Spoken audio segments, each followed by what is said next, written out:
Hey everyone, how's it going? Hey everybody, I hope your day fucking sucks. No, I'm just kidding. No, it's been a rough morning. It's been a rough couple of weeks. We've been gone for a couple of weeks. You were at Arlington. I ended up not being able to make it, but before Arlington, you went somewhere. You took a visit to somewhere. Oh, I did. Yes, I took a visit to somewhere and picked up some abronias. Actually, really? I know. Who would have thought? But no. Yeah, so I ended up picking up 2 pairs of abronias and got to visit with Desiree and Steven over at Cold-Blooded Café and Reptek. They had an amazing facility, amazing animals, and I was like, all right, we got to get you guys on the show. Like, there's no exceptions. Yeah. They were so tried, man. They're like, oh, I can't do evenings. I don't know if we can do that day. Well, I was like, whatever works for you. Yeah, let's get this done because we got to have you guys on. So without any more introduction, here's Des and Steven. Hey guys. What's up, guys? Good. How's it going? Doing well. It's a rainy day out. Perfect day for an indoor podcast. There we go, right? I know I messaged these guys like this morning at I think about 10 o'clock and 10:30 rolled around, I didn't hear anything, and 11 rolled around, I didn't hear anything, and I was like, oh no, they're gonna be like, oh, we had something come up. No. Well, Steven's the worst at communication, but you know, I had appointments this morning that I got through, and then I messaged you as soon as I got it. I was like, all right, damn, Kush. No. I was so excited. I was like, you read the message and you didn't respond. That's not true. Yes, it is.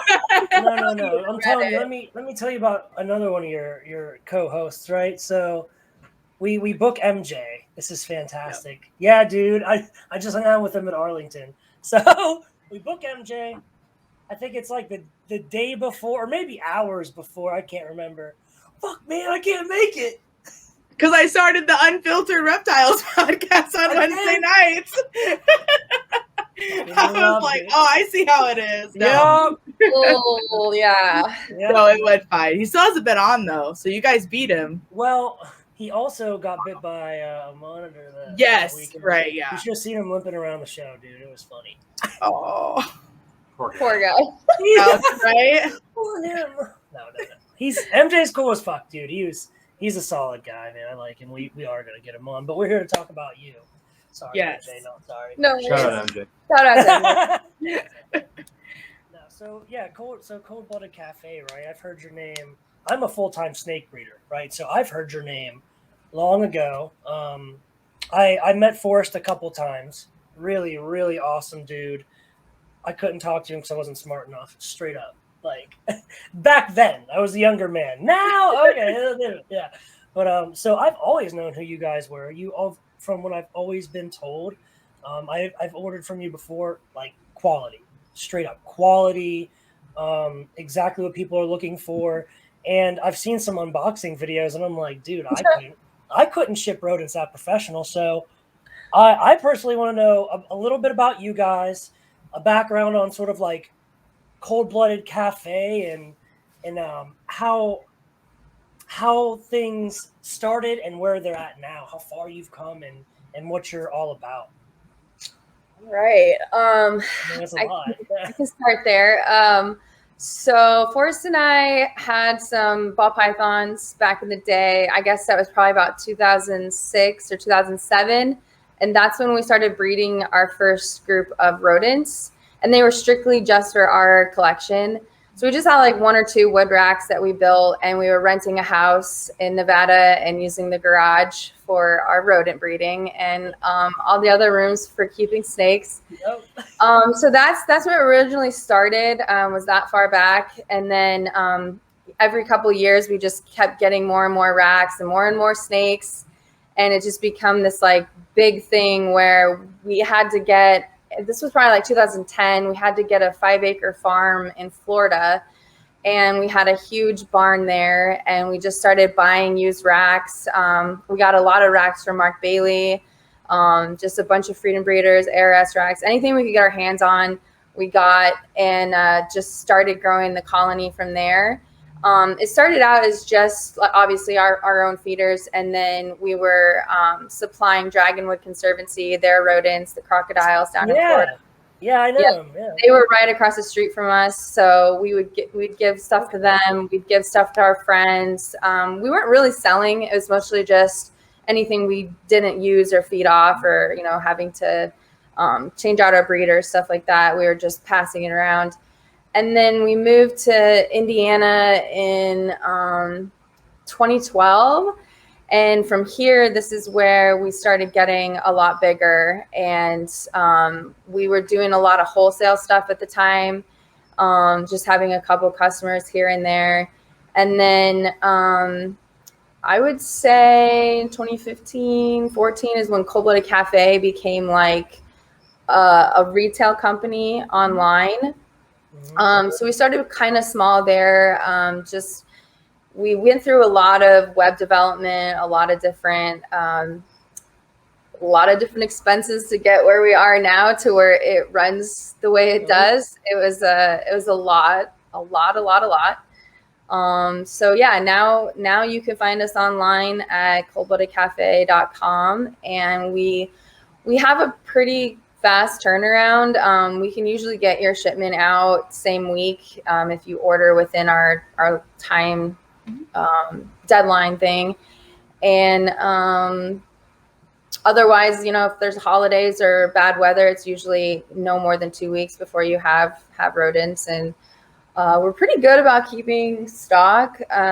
Here and there, we don't have certain things, but that's just kind of how it goes. So what do you have? What do you have as far as feeder variety? Mice and rats right now. Okay, I was curious because I've been talking to some this past weekend, a lot of hog people who want to get a little more natural and get them onto some. I know. I don't know why, but I mean I know why, but I don't know why when it's just more convenient to order stuff from you guys, and you know what I mean. I don't even have to leave my house. I can get on my phone. Right. It'll be at my door, right? And and you have ASFs, right? Because Kush, I saw you. I think I put out a short clip once. It was literally only about a minute long. Rack. Yeah, it was like one rack of software. So you guys still doing that or not? Yeah, just for our stuff right now. They haven't wanted to go full in on that yet. I know. I'm there. They're different. They're different. They're very, I mean, there was like a mouse rat combination in terms of care, right? I mean, look even too, but it's like, they can be really finicky like mice, but there's some things that like with the rat that lay over too. So it's definitely different. Different. Because there's a lot of people because I only breed soft furs and feed soft furs for the ball python. Actually, I just got a Boega to consistently eat soft furs. It took me 6 months, dude. But yes, yeah, dude, it was a lot of work. Okay, but Brandon says it took him 6 months. He bought this snake at an Arlington show off of Kickball's table that I'm pretty sure had just came off the plane. Like, I mean, this thing was bad, adult, full, So 6 months to establish in captivity and get it to consistently eat soft furs. I have a couple reptile vet friends who helped a lot, and yeah, they were good, man. But that was interesting. But I always have people ask me, and they're always ball python people, of course. Can you ship them frozen? So I always tell them no. Go to Cold Blood Cafe. That's literally what I mean, I think that market is there, and we should definitely get there someday. But I mean, it's up to you guys. You're in there. I'm allergic to rodents. I don't actually go in there and breed them myself. I can handle them once they're euthanized, and I can package them, and I can ship them out frozen. But Steven's the man in the barn, making sure everything breeds and is going well. And that's where the rubber meets the road. If you need any tips on the ASFs, reach out, because we both breed them rather consistently. And my biggest thing is getting them big enough to be worth the time, right? I have one line in particular that gets to smalls, and then they just stay there. It's another 3-4 months before they really get big. And then Brandon over here, who I have some of his ASFs, has ASFs that get up to 280 grams. Yeah, It's ridiculous. They are like the size of a medium I cat. know. So check this out. Yeah, You know, 80 grams. It's like our large. All It's right. like it's a big. it's like a large. Yeah. So later I will I just have a small little rat shack with a few wooden racks to feed my collection. Right, my collection is small but strong. Like I like to hatch, $20,000 clutches a year. But I'll send you guys a video later, no shit, of just like how I got them that big. But over the past 6 years, I just started studying like actual genetic science, not just the stuff we study in the reptile world, but like how gametes and proteins make up an allele. Where does the allele sit in the ladder of the dinucleic acid, right? And as I learned this stuff and I became friends with veterinarians and they helped me, on their off time with some of their equipment and such, when, they're not allowed to, but they're cool enough to do so. I figured out, hey, this is what I can feed my feeder, and I feed them as feeders to grow, right? They have a great quality of life, even though they're feeders.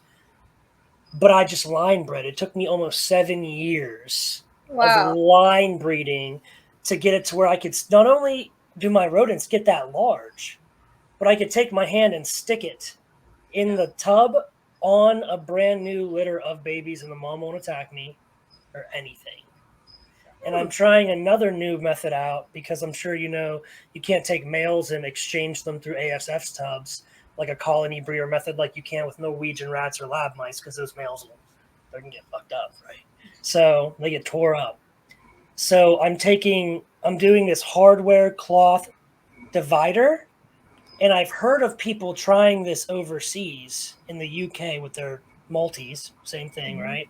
Yep. And they put the male on one side and the rest of the colony on the other. And it allows them to slowly interact enough, and then they just take it out after a couple weeks. And I mean, that's a lot of work for one male or, a couple males, but I just want the experience, the knowledge.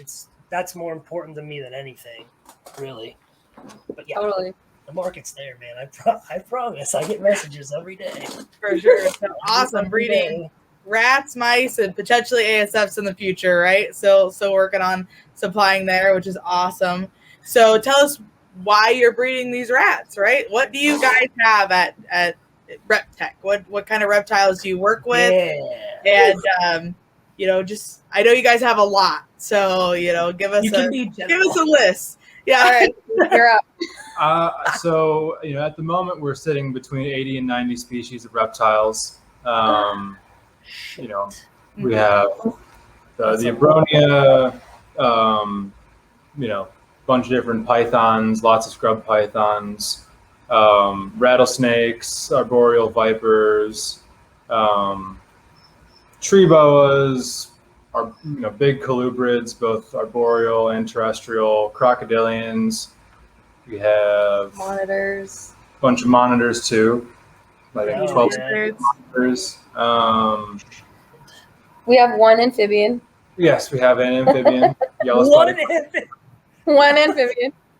We have the big alligator snapping turtle. Yes. He's huge. Dude, I got it. I know. I've been putting it on my list forever. I just got out of the Army in July, so I've had this list, and one of the things on my list is to come up to Cold Blood Cafe because I am a nerd. Like, I just want to go up there. I mean, I'll probably end up leaving money with you guys and leaving with something, but it's how it goes. Yeah, dude, it's a given. But I just want to go there and nerd out for a day. They're great. I tried to give them money for snakes, and they were like. Yeah, dude, I'll buy. I'm excited. They're great. It was awesome. I mean, are you guys planning to bring to the Tinley show? Yes, Brandon won't be there. I probably won't be too. I just looked at like a lot of the show lists. So I'm building a facility and buying a house in Tennessee, and that's currently happening right now. Yeah. So it should finish up at the end of next month, and then the beginning of November I can move in. And I got a girlfriend, and she has 2 kids, so it's a whole lot of stuff. So we busy over here. Well, I was just going to invite you to our pre-Tinley barbecue that we usually have. So, you're welcome to come, Liz. Brandon's, got boring life shit. So I might just leave Ashley and head on Jen up, was man. like on a live video, like let's just invite everyone to the pre-barbecue. Yeah, right. I mean, so we had one a couple years ago, and it was a big turnout. And we were looking at the pictures the other day, and I was like, I wonder if we could ever get that again. You know, like Oh, I'm pretty down, but it's people are scared. It's COVID, travel When is it? is limited, but Put it this way, what day do you guys have it? that Thursday before Thursday all day, yeah, because a lot of people fly in. Some people will purposely fly into Indianapolis and then chill here for the day, and then drive up to Tinley Friday morning, because we'll be driving up Friday morning to go to setup. So we usually try to do a little barbecue party, just mess around in the reptile rooms and get a convoy together, convoy down there. Party going on. Yeah, we used to do that every year, every show, but things got weird after COVID. And yeah, I'm immune. I can't get That's it. awesome. I'm immune. Yeah. I've tried. I can't get it. Trust me. That's awesome. No, we'll definitely. We might be there. I'll have to see. I'll definitely be there. Okay. Sure. I'll have to see if Kyle could take off. But really, yeah, that sounds awesome. And I don't care if no one else shows up. That just means I get like the private tour of the whole thing. It's like get 10 people there. It doesn't matter. No, but I'd love to have. That'd be awesome. That is sick. Like a lot of fun. Because my big thing is like, okay, I'm at heart. I know I breed ball pythons, and this doesn't make any. This is going to sound very hypocritical because I breed it on the volume I do, but I am a conservationist, right? I really do believe in wildlife conservation. A lot of people in my profession, or my old profession, take contracts to go over to Africa to arrest poachers and do a lot of things like that, all over the world. So, as far as species that you guys have that are endangered, threatened, on the cusp, what do you guys have like that? And are you breeding it for re-release into the wild, or are you keeping it private, or what's up with that? So I guess there's a few different answers, or a roundabout answer to that. Yes, we do work with species that have limited numbers in the wild, threatened to endangered, and the goals that we have for those animals kind of cover a few different bases. I mean, the primary one, and probably the one that nobody wants to admit to themselves when they're talking about conservation, is we're fascinated by these animals, and we love to have them and interact with them, and just have this as a life experience. But then also, what do we do to make this about the animals as well? And I would say the primary thing that is the most important is kind of just what we're doing right now. It's just talking about them, bringing awareness to them, because the hobby can be a double-edged sword as far as conservation with these animals goes. I think one of the biggest areas in the last 5 years that this has been seen has been with the Abronia, where it's very well known that there are a good number of species of Abronia that are in great decline in the wild for a number of reasons. One just being primarily limited range, especially some of the ones that are really remote, just maybe isolated to a few mountains. So they have a small population to start with, and then habitat destruction is another aspect for farming or for logging, whatever the land that that is being used for, and then also poaching, which is what has been flooding the trade and the hobby, and there's a couple ways to think about that, where there are some species in captivity, like for instance, all the Cyclura iguanas, that their populations in the wild have become stabilized because animals were smuggled, bred in captivity, established a market, and then there was no longer a need for those wild animals. That only works if they breed in captivity, though. Yes. With a lot of these Abronia that have been poached and smuggled and brought into the U.S. over the last 5 years, I mean, brony are very sensitive animals that need very specific care that not a lot of people can pull off. I mean, Liz, when you hit me up about those abronia, I was just thrilled. I'm like, all right, finally somebody who actually has the right mindset going into this. Oh, look, I saw this had 10,000 likes on Instagram. I want to buy one. I can post it and get 10,000 likes. Yeah. There's just way too much of that going on, where you wanted to get the parameters right, get the enclosure, make sure everything's all good for the animals before you get them. Mm-hmm. Where someone could be walking around a reptile show, see an abronia on the table that very clearly was picked out of a tree a couple weeks ago, probably hasn't had food or water since then, slapped a hefty price tag on it because they'll get it. And then the person buys that animal because they saw it on Instagram or on YouTube, brings it home, has no idea how to take care of it. It's dead in a couple of weeks, and then they go and buy the next one.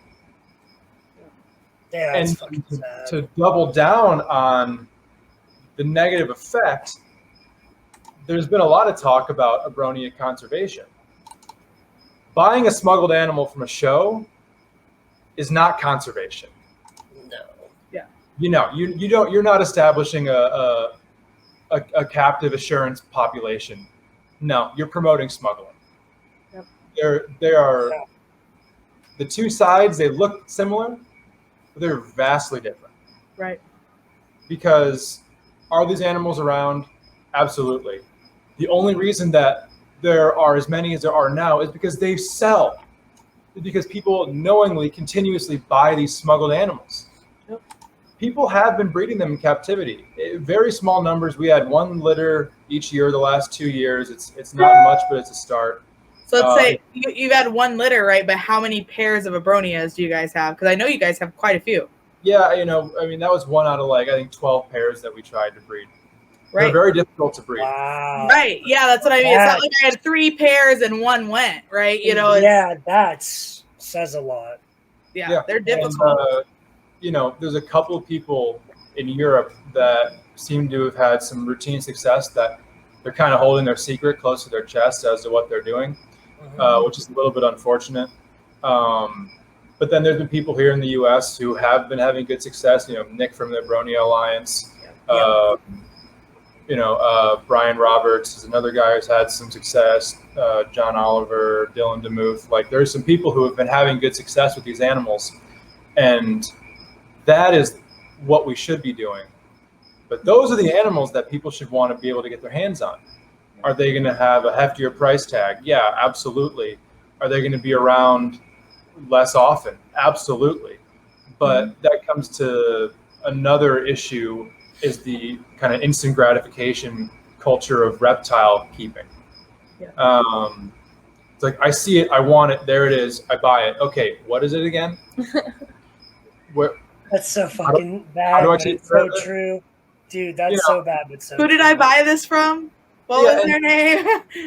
And that, with something like a leopard gecko or a ball python or even like a carpet python, there's things that they can kind of, they're tolerant of that ignorance on behalf of the keeper. But once you get into something like abronia or emerald tree boas or most amphibians, the margin for error is pretty minimal. And there's a reason why this is what you see on all of these flipper tables at shows. Those animals, they don't make it. They are brought in to die. Yeah, it's we saw some dude, he opened that importer opened that big ass styrofoam box, and he was putting live ones on his tables, and the dead ones he was throwing in the trash bag. At a show. They brought in the crate from the airplane, literally still had the airport on it. Yeah, man. Pried it open with a crowbar, so they haven't looked at any of these animals. Yeah. And we're just putting live ones, marking them, putting them on the table in a deli cup, and throwing it's crazy. It's fucking sad because that animal could have been fine if it was left alone. It'd be alive. Yeah. And and the amount of people that you see come up and they're like, "Oh, this one's $200 cheaper than on that breeder's table over there." Why you think? It's also 800 grams underweight, and if you're looking at a big snake or a tegu or something, it's okay, save we had this happen recently at a show. I had a pastel ball python on my table for I think $40, like stupid cheap, right? And it was at a show, and a guy walked over, and my ball python's all heavy, healthy, like everyone that should be, right? They go to be sold at a weight that is healthy for the animal, and he goes to the guy's table, like 2 tables over. There's a ball python on his table, probably weighs like 60 grams. You could tell not only has the thing never took a meal, it's probably missed several since being out of the egg. It's $5 cheaper. So the dude bought the one for $35 instead of $40, and then calls me a week later because the snake has a respiratory infection and he can't get a hold of the breeder that he bought it from. So takes it to the vet, spends God knows how much money on vet bills. Snake ends up passing away. He does end up coming back and buying a snake from me, but it's just sad, right? It's like you wanted to save $5. Yeah, it's so fucking sad. So you spent probably a couple $100 on vet bills, and then still had to come back and buy the snake that was $5 more expensive. It's just Healthcare, yeah, it's sad. It's absolutely sad, and I'm sure you guys get this too as you work into more expensive species or animals in general, where people are like, "Can you give me a deal? I promise I'll give it a really loving home, but I just can't afford." The price tag on it, right? And maybe they're buying some kind of monitor, right? That's my big thing with the monitor. Oh, yeah.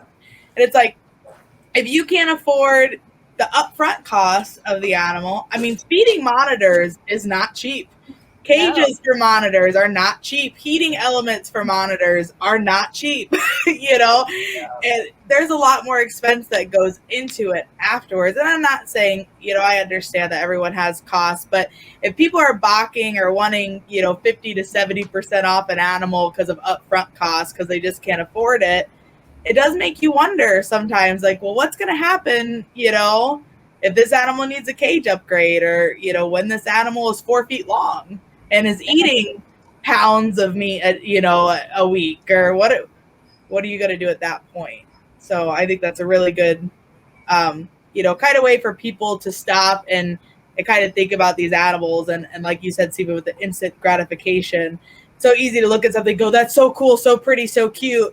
I want it. It's $50. Here's your $50. And then, oh man, it's $500 to get a proper setup for it, right? Yeah. So or even just understand, or starting your love for the animal by the research phase. I know, for me, my favorite animals in the world are scrub pythons, and yeah, dude. Yeah, I mean, I like scrubs a lot. Oh, they're just perfect. But so I got my first one back in I think 2016. It was a March Tinley. The previous October Tinley, I was offered one, and I knew what scrub pythons were, but I hadn't really researched them or gone in depth yet. And I was like, this is a cool animal, but I'm going to pass on it for now. And then in the months between the October show and the March show, I started researching them, reading articles, just kind of keeping up with the market, listening to all the podcasts I could, and just realizing how cool these animals were, to where when I finally bought my first one at the next show, I mean, it made that experience all the better, having gone about that the right way. Where, if I had bought that snake at the last show, it looked healthy, it looked fine, it probably would have been a good experience too. But I feel like, what we're doing with them now, kind of my journey with them, was started by that period of about 6 months of just researching them and growing that obsession for the animals that wouldn't have been there if I had had one in my hands the whole time. I'm like, okay, this is it's just that burning anticipation that just builds up to this boiling point of all right, finally now, here it is. I wish other people could experience that. Because I think that's what set everything up for me to have one of the most gratifying animal journeys of my life so far was that phase of, figuring everything out before the animals were actually here. I could tell, dude. I could like see like your soul just lighting up as you're talking about your journey. Oh yeah. And you earn it. It's like you're describing something like when someone wants something and they have to work for it. That's what you're doing, right? You are almost holding yourself accountable and to a certain standard. And you're like, it's going to cost me work. But when it pays off, oh, it feels so good, man. I know that feeling. Scrub house. I get hyped, house, dude. literal house. I used to live in this house over there, and now it's all scrubs. Yeah. Yes, they have House of scrubs. Dude, that's awesome. Yeah, it was great. I I remember love walking in that. there and being like, this whole place, and not only is that whole building scrubs, there's scrubs in other places still too. Like there's still scrubs in that room, and there's still Keep on scrubs getting in the them all in one quarantine room, and there's still there's scrubs like pieced throughout that whole collection. I think Steve is just like, I need to be able to turn in any direction at any moment and see a scrub. That's pretty much, which is great, right? It's like they make your day better, but.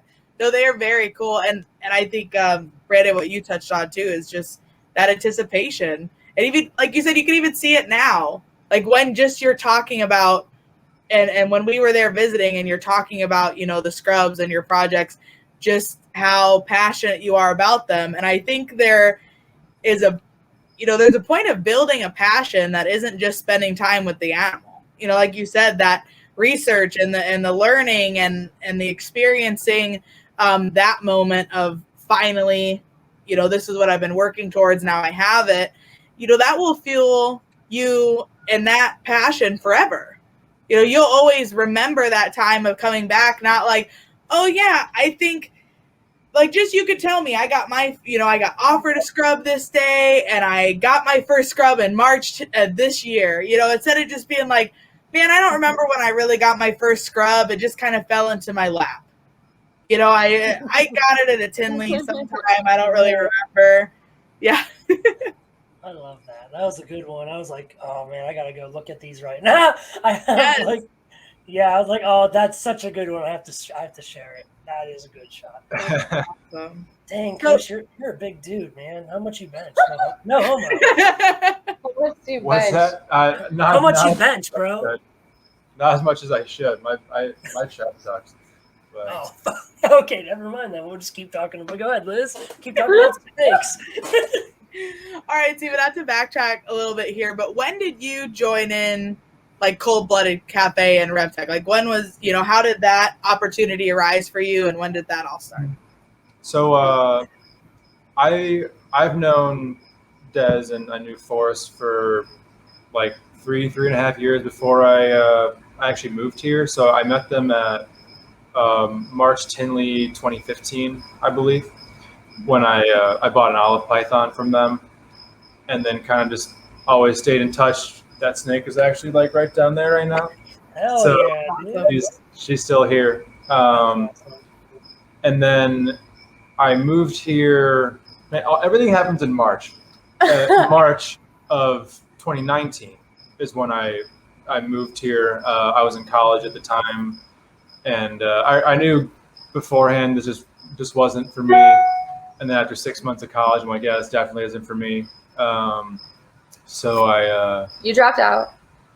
I left. I don't like the term "dropped out." It makes it feel Successful when you say that. Makes it seem like you just quit. A millionaire. I get it, because I don't have a degree. I have many years and many semesters and many different things, but I never finished like one specific thing. But I get it, because I don't use the term dropout either, because I didn't quit. I just went in a different direction. Like I still was working just as hard, just towards something else. Yeah. Dropout has that connotation of like you couldn't hang. I'm like, no, that wasn't it at all. I to let you go. Yes, like I could have done it. My grades were great. I got but I just 4.0. Why? Right. It's Not like, why me. waste your time if you know that there's something different that drives you? For sure. Yep. So then, so for the first like 2.5 to 3 months, I was commuting. So I lived in Chicago before I moved here. I was essentially commuting to Indianapolis to work. So I would get up at like 4 a.m. on Monday, do the 3-hour drive with the time change to be here by like 8:30 for shipping. And I would work a full week, and then either late Friday night or Saturday morning, I would drive back to Chicago, spend like 14-hour days on the weekends taking care of my like 200 animal collection at home, and then get up and do it all the next day. And that's not passion right there for what you're doing, right? You know, that wore me out. Yeah. So that was, and then in June, like mid-June, is when I finally moved the collection down here, and then I was, permanently living here. Good. And I originally came on to just do reptile stuff, and that lasted about a week and a half. And then I started working with the rodents, and then in about that's 6 how months, you have to do it, Des. I feel you. That's how you have to do it. You have to rope them in. It's fun. It's snakes. Bring them in with the reptiles. And you throw them in the shit. Like you just throw them in there. And you're like, it's just for today. My guy called out, and then it's every day after that. Well, that's kind of what happened. Is our staff went from like 6 to 8 people down to like 3 or 4 people, and we're like, Steven, help! Gotta do it. I'm losing my. Yeah, but thank God you learned all that when you did. Yeah, I probably would have sold the damn company. I've been like, I'm out. Force gone. I can't do this. It's a lot of work. I can't even go in there for more than 5 minutes without having an asthma attack. Yeah. Okay, so then let's. Okay, real quick. I think African suffers are hypoallergenic. I'm not sure, but I think just the suffer is hypoallergenic. So go ahead and play with one and figure it out. Yeah. I still would just train someone to do it. I can't. I'm like allergic to the bedding too. I imagine it's the bedding. Yeah. I have found out recently I'm allergic to the feed. Like if I'm feeding at the bottom of a bag and I get the dust on whatever, like I'll break out like crazy on whatever, so I mean, I do it anyway. I just go like wash it off when I'm done. But yeah, it's just weird things, and you can develop allergies over time too. Yeah. So then is okay, real quick then, with Reptek and Cold-Blooded Café, where do the animals fall? The reptiles, where do they fall into Reptek, I take it then, right? And Cold-Blooded Café is only, I'm just asking for business purposes. Okay, yeah, it's kind of complicated, but Cold-Blooded Café they're both an LLC. Separate LLCs. So Stephen and I decided to combine our reptile collections and just go 50-50 on everything. And then Cold-Blooded Café is like kind of supplementing our reptile business until it gets on its own feet and gets going like to full on run itself. Yep. So they're both on the same property. They kind of help each other out. But yeah, we're trying to get it to the point where Reptek will actually like purchase rodents from Cold-Blooded Café at an obvious discount. But currently it's kind of like it's all in one right now. But we're working on trying to be a little bit more separated there as Reptek grows. I totally understand how that works. Yeah, we have. Oh yeah, Liz, you have both. We have 2 separate. I have a Reptile Bistro, which is our feeders. We don't ship frozen or anything yet right now. We pretty much just do live. And that's a partnership as well, 50-50 partnership. So I understand that well. And then we have like Royal Reptiles, which is a separate LLC. But then I also do some other fuzzy exotics. Like I do sugar gliders and stuff like that. So that actually is Liz's Critter Palace, which is its own entity, but it operates under Royal Reptiles, right? So it's all just business bullshit tax. Right, yeah. Reptek was a DBA of Cold-Blooded Café for years. Yes, yep. And then I finally had to get that taken off because we just created it as its own entity like last year or something. Definitely. Yeah. Okay, that makes. I was just curious. I just wanted to know. I was So like, here's the smart thing, guys, with what they're doing for people that don't know, right? So if you have Reptek as a business, and you have Cold Blooded Cafe as a business, and you are purchasing rodents through Cold Blooded Cafe for a discount, right? Cold Blooded Cafe not only gets that sale and can also potentially write off the discount, depending on what you guys are classifying Reptek as. Like if you guys want to do some kind of like rescue or nonprofit side of Reptek, right? You could write it off as a discount for that. But then Reptek, look at this. He was like, yep. But then Reptek also gets to write off its purchases from Cold Blooded Cafe because it's an expense for the animals. So yes, exactly. So we don't mind talking about business on here because that's the way that it works, right? You know, Yeah, I mean, none of I it like have is a real job since I was like 18. So yeah, this is exactly. it. You That's know, what I've been doing, and I got it's all so bookwork. You know, we have our stuff, so. and I'm sure Des, you no longer live on the property, correct? No, yeah, I originally did, and I've also lived in this actual snake room here. Yeah. So we both put our time in actually living on this floor. So That is awesome. Steven, do you live there now, or do you have your own place? Okay, so no one lives there.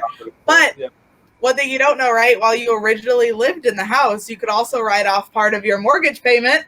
We, 50%, yes, because you cannot use more than 50% though. If you write off more than 50% as commercial, then you have to zone your home commercial. It cannot be more than 50%. So we do that as well. We get to write off 50% per square feet, right? And stupid stuff like my tax lady this year told me I can write off my dogs for force protection. Yeah. Oh wow! Like vet bills, dog food. Yeah. Bills, dog food, like all that stuff gets written off. Since I do the influencer thing on Instagram, YouTube, stuff like this, I get to write off clothes, beautician, like anything that has to do with my look, because I am a asset at that point. So yeah, it's great. I can go like shopping and be like, it's a write-off. No, for real, dude. It's the best thing ever. But no. Yeah. But yeah, there's lots of stuff you guys could do, and we could get more into the business side of this in a different, because we could probably talk for a whole hour just on the actual business side of this. Yeah. So I want to ask both of you, it could be a different answer. What would you consider your most unique animal? Like something you just wouldn't see anywhere else, or very few places. Oh wow! I know, that's some shit, huh? Like looking around the room. I mean, it's probably over there. Oh yeah. Okay, yeah, that is 100% the most unique. Yeah. We have a spectacled caiman with a what you would call a morph, I guess. But it's like white, ivory white. It's not albino. Looks like that. It could be maybe. It's incredible. It's on it's on my Instagram somewhere. You could probably find a picture of her. But yeah, she's gorgeous. She's so far as we know. But yeah, you won't see another one in the country. It's the only one that we know of so far. There were allegedly a couple others that were found that looked like it, but they didn't make it past a few weeks old. And she's interesting. So so likely the only one of this phenotype in the world. That's awesome. That's Brandon's gonna geek out, but she's gorgeous. That's the one. There you go. Yeah. I am a fucking caiman freak, dude. Oh. You don't even understand. I'm getting custom built pieces for my caiman enclosure. I'm only about 1/3 of the way done, and I've put 15 grand into it because I am going to be able to swim inside of my caiman enclosure. Listen, when I say I'm passionate about this fucking species, I am so passionate about this fucking species. I am a caiman. I'm a snake guy. I do prefer snakes over lizards personally, but dude, there's just the first time I ever saw a caiman, I saw it come right out of the egg, and it just stole my heart. Yeah, I almost I had to suck it up a little bit, dude. I'm not gonna lie. But yeah, so ever since I think I was about 9 years old. I'm about to be 31 next month, and I'm out of the army. I'm about to move into my forever home, and I can finally have my dream species, but now it doesn't matter because now I have to drive up there to see yours. Dude, I'm real excited now. 2, 3, 4 What are you talking species of caiman. about? Oh, species of caiman. 1, 2. We got the smooth front, the dwarf, yeah. the broad snout, Yakari, and Specs. Oh, damn, dude! They have all kinds. It was awesome. It was just great. I gotta go to the gym after this. I'm gonna be too fired up, dude. Yeah. They were beautiful. I absolutely loved seeing them. It was great. And oh man. You know, the way that you guys keep your animals, I love. I know, Steven, we kind of touched on it while we were there. Your, caimans at other dealers, they're kind of getting to that size, right? Where probably could still reach in and grab a couple of them, but they're not, it's one of those things that is quite risky at that size, right? Yeah. And we were talking about this. I loved it. I loved that, you guys were willing to show without being showy.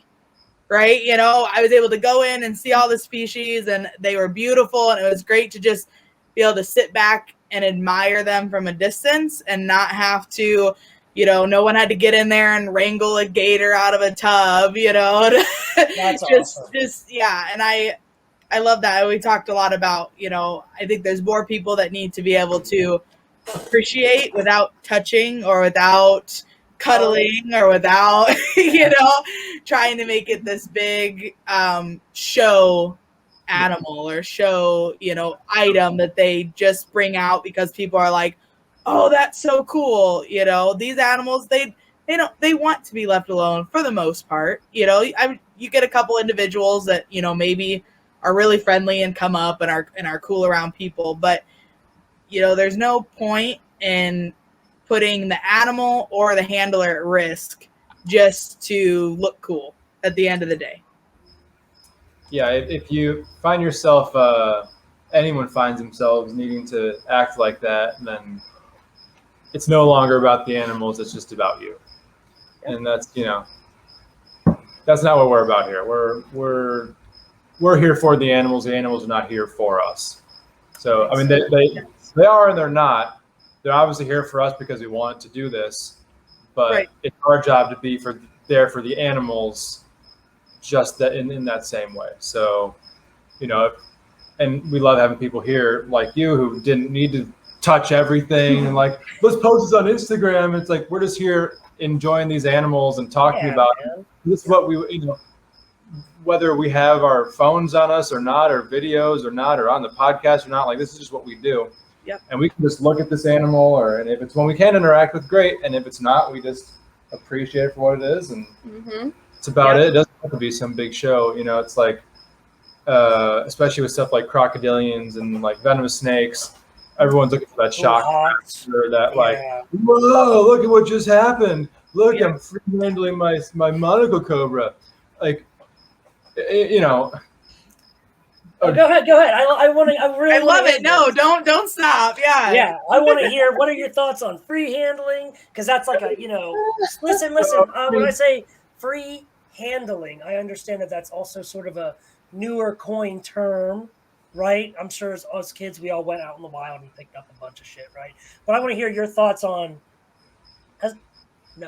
anything. Just fucking bring out Conservation Carl. Go. Yeah. So, Carl, man, it was a little unfortunate situation with Carl. He got stuck in Brazil for like 10 months. Okay. He was down there on a wildlife survey and he got COVID twice.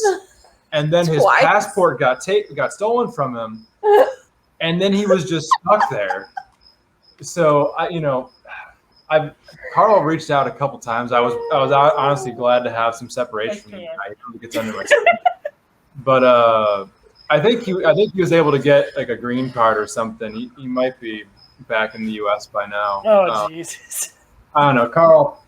What a guy. But I think having COVID in the Amazon twice kind of got to him a little bit, and like he changed a bit. But again, I don't know, I try to talk to him as little as possible. Okay. If he shows up, he does. But until then, let's talk about your question.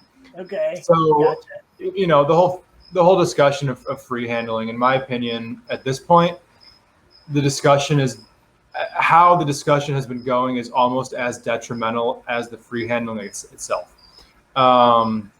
because it's a real uphill battle. And it's, a great irony that, this type of stuff seems to happen way too much, where the people with the most visibility in an area, and in this instance in reptiles, are the ones that are doing the most detrimental things. Videos of free handling king cobras on YouTube getting millions and millions of views.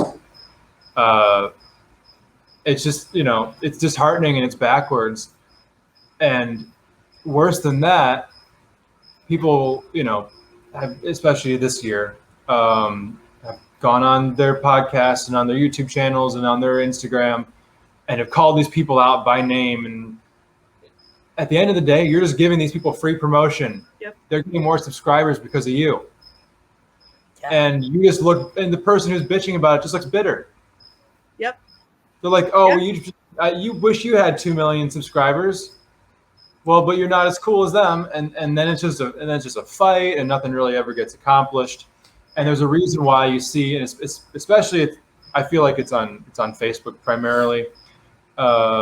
These mostly older school herpers who, I'll give them this credit, they're right. They're right. They have the right opinion on this argument, but they're just going back and forth, feeding off each other's, like. They share the same opinion, and they're just going back and forth like, yeah, they suck. Yeah, I agree. I hate them. I'm not going to support companies that associate with them. Yeah. Ugh, me too. And it never gets anywhere. It's just them mash. Yeah, exactly. Like really, like what are you accomplishing? And that's really what I feel like is the most detrimental right now is, okay, should these people be called out? Sure, but do it in a way that actually accomplishes something. And I feel like it's out there enough where people can who are newer, maybe are watching these YouTube channels, can have an understanding that free handling a venomous snake is bad. Honestly, I feel like almost any human with a rational brain should probably come to that conclusion on their own. Right. Yeah. It's like, okay, this thing can kill me. I could either risk death or I could not. Yeah, right. Yeah, I really got hard about this one. Like, really? Like, yeah, man. And for the people that are like, well, you could get in your car. Well, you could go on a roller coaster. Well, people go skydiving. I'm like, that. It's just so different. I'm like, this is a living accident. This is a living, breathing animal. It has a mind that has a mind of its own and can change what it thinks in 2 seconds. Like you get in a car, at least for right now, your car's not driving itself. It's not taking over. It's not going, no, I think we should turn left. When you want to turn right. It's not making its own logical decision, right? Yes, there's equipment malfunctions. Yes, things happen. Yes, there's accidents. But when you are dealing with another animal or a creature that has its own mind and can change what it decides it wants to do in a blink of an eye because someone flipped a light on and it spooked it, who knows what happens, right? Yeah. There's something different about the unpredictability, no matter how often you've worked with these animals. I mean, how many great people in the industry who have worked with animals for hundreds of thousands of hours make one bad move, go into one wrong place, to have one bad decision that costs them literally everything. And not only does it cost that person and it costs that person's family and close friends, but as an industry and whole, I mean, we are just fueling these people that don't want us to have these animals or think these animals are too dangerous. And, it's fun to see a king cobra hood up and be hissy and be spitty. But at the end of the day, someone just turns around and goes, this animal's aggressive. Look at it. It is trying to kill these people. There is no doubt about it. And someone who doesn't understand looks at it exactly that way. And if you go behind it and say, oh, well, we were waving our hands and making it, we made it defensive, right? Because it looks cool. Well, that doesn't help anyone either. That sounds worse. So, yeah, it sounds worse. Then you get your animal rights activist people in here, that are like, they're purposely stressing the snake out and making it afraid and all that stuff. So there's no, I feel like in everything in life you have to weigh the pros and cons, and there are very, very few pros. Like the only one I can think of is personal people is like, well, I like doing it. Okay, that is the only pro I've ever heard about. Yeah. It's my preference to do it that way. All right, guys, we are in a big global fight right now on why your preference doesn't matter if it means the safety of everyone else, right? Come on, guys. Well, there's effects like the guy with the Cobra in Raleigh, North Carolina, right? When I got out of the Army, I was set up to move to Asheboro, North Carolina, where the girls went to one of the best school districts in the U.S. I was set up for college to finish my biology degree, and I had a plan for a bigger facility because the cost of living was low. But because of that, I have to go to the other side of the Smoky Mountains where the cost of living is higher, where the education system isn't as good, where they're veteran friendly, but they're not as veteran friendly. And so it literally affected the life of my families, because I'm not giving up my animals. You're crazy. You're nuts. If you want them, come and try to take them. It's not happening, man. Like, I love my animals and I'll make sacrifices for my animals, but it's that irresponsibility that affected children getting a better education. You know what I'm saying? Like, I can't, man. It's the things you never think about. It comes down to, like anyone who decides to partake in this hobby industry, whatever you want to call it. Is it about you or is it about the animals? And it's hard to change people where it's about them. That kid who let the Cobra out, you're never going to get to him. He's never going to flip that switch in his brain where he's like, oh, maybe it's not about views on TikTok and maybe it's about the livelihood of the animals and education and this or that. Like, that'll never happen. It comes down to just drowning out those stupid voices, honestly, with people that, you're not going to gain an audience without some sort of personal character involvement. It's just not going to happen. There's some level of entertainment that needs to take place for the casual audience to listen or watch. Like, it just, it doesn't happen the way. There's a reason why YouTube is the way it is, why the videos are formatted the way they are across any genre. The new vlog style. Hey, everybody. Whoa, look how much energy I have. I'm not on Coke. Like, it's because that's what's getting millions of views. Yeah. But like, take the format, but apply the right principles to it, where it's not the me show, it's the, hey, it's my animals show, but I'm a personality that can keep you entertained, keep the audience, but actually send the right message in the process. And that was, let's kind of pull the curtain back a little bit. The whole conservation Carl thing. So honestly, the truth of why Carl went to Brazil was not because he did end up doing population studies, but the real reason he left because he was bullied into hiding. Yeah. He was bullied into hiding, where people were telling Carl that he was mocking conservation. And Carl was like, well, that's total bullshit. Just because he has a weird voice, he has like he never went to speech therapy as a kid. Like his parents, Carl liked his voice. And because he was a little abrasive, people thought he was making fun of conservation, when Carl was like, hey, people are listening to me, and the people who have, or the people who I heard feedback from that were like, I like the Carl rants. People that didn't have any real knowledge of conservation previously, where it wasn't just some guy in a khaki button up and khaki shorts and a khaki hat droning on about conservation, no, conservation. Like, Yeah. you're boring. Yeah. I thought it was brilliant because just like you said, it was something that was educational, It's fucking but funny. could keep your attention. Like you wanted to So listen to funny. more. I remember when he'd get to the end and be like, It was well, great. and I'm like, no, keep going. Like I want to keep listening to this. Yeah, dude, I loved. I'm telling you, it really, because this is the kind of guy I am. I heard a lot of things Carl said, and I loved it, and it made me go read things, and I learned more, because that's Well, the kind of guy I I am. think Carl's coming back to Unfiltered. I think I'm just gonna make it a thing, and people can shove it.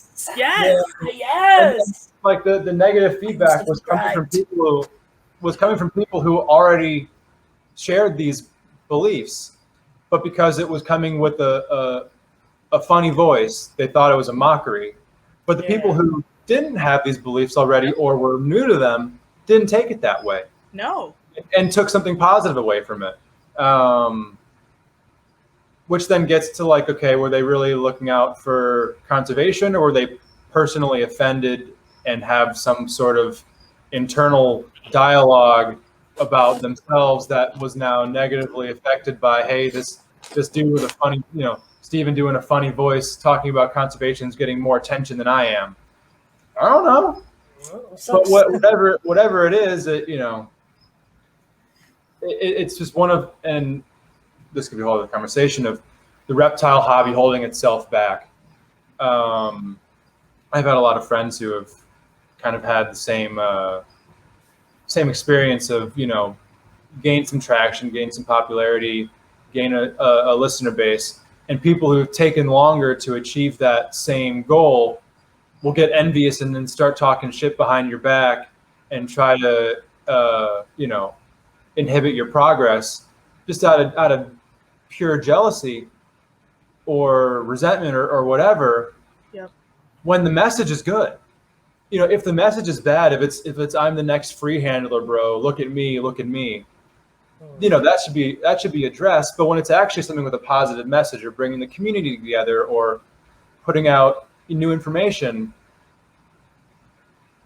it's just so detrimental to put somebody down like that, because we need so much more of that. We need so much more of people with, for one, the confidence and the fortitude to actually put themselves out there, because not everybody would come on this podcast, right? Not everyone would host a podcast either, and that's okay.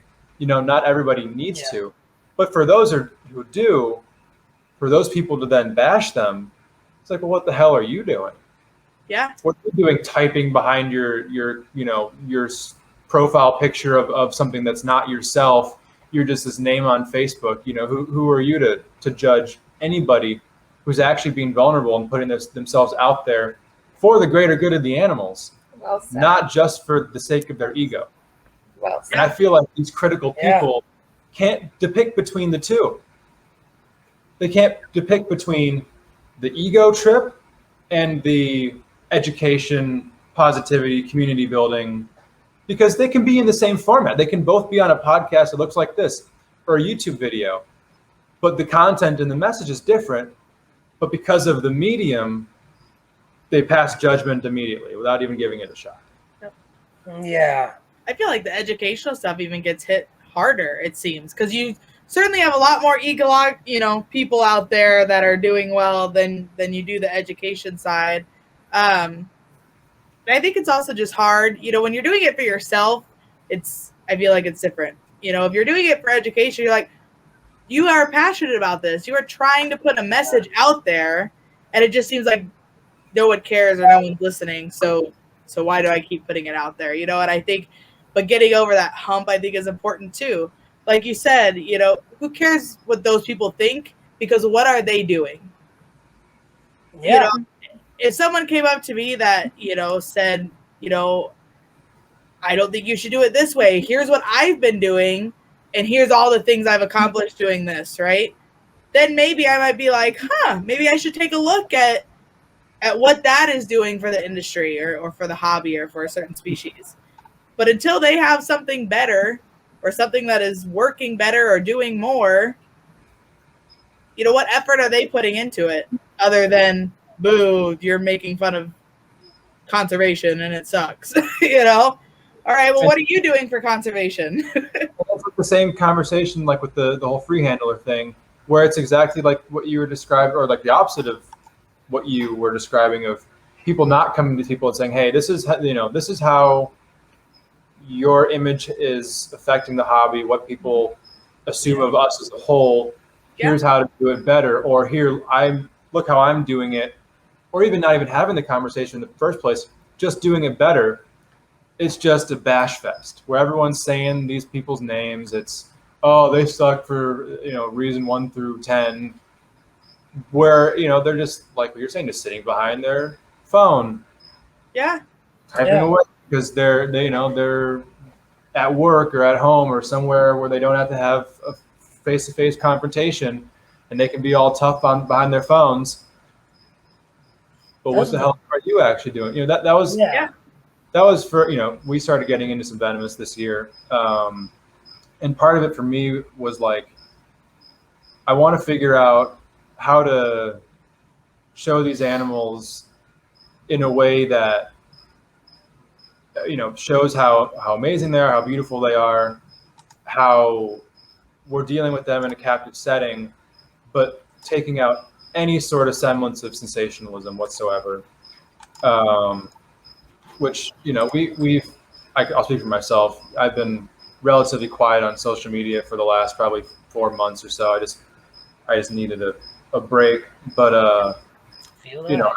I and like the podcast, or the Unfiltered podcast, we've been off that for a while, which been back and forth on wanting to do it again, and like getting the motivation back and then losing it, and just, bunch of bullshit. It's a lot of time to do these things. Like, we appreciate it that when people come on, there's so much that goes on before a podcast and after, and that you don't even see. It's not just the fun, like, oh, we're all excited, we're talking about it, it's great.